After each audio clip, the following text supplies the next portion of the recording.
shalay adiga ay soo dawa cararaaye oo waxaad igu lahayd waan ku jeclahay. Maxaad ii jeclaatay haddaadba dhib ii dheef ila qaybsanayn?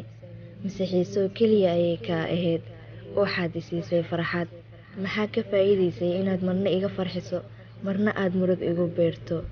Ma anigaa u qalmin jaceylkaaga mise anigaa dembi kaa galay? Dunidan waxa ku nool dad adigoo kaloo danaystayaal ah. Markay qofka jecel yihiin ayay xiiseeyaan.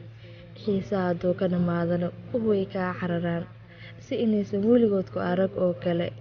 Markaad aamintood si dhaba u jeclaato way ku inkiraan oo qalbiga ayay kaa dhaawacaan oo waxay kaa soo qaadaan inaad tahay doqon aan waxba ogeyn.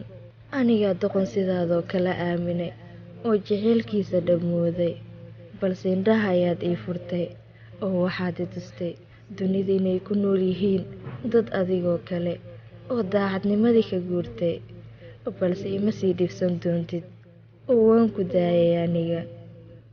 Waan ku daayay.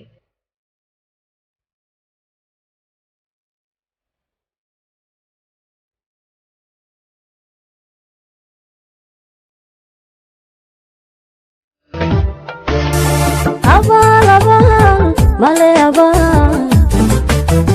أحدي روحض ليلة ديقتي أمركي سجبي عديبو داعدة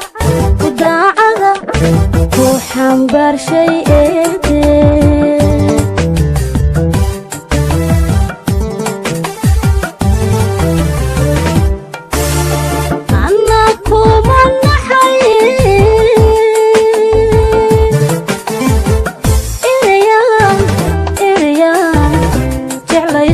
حصوص كوغو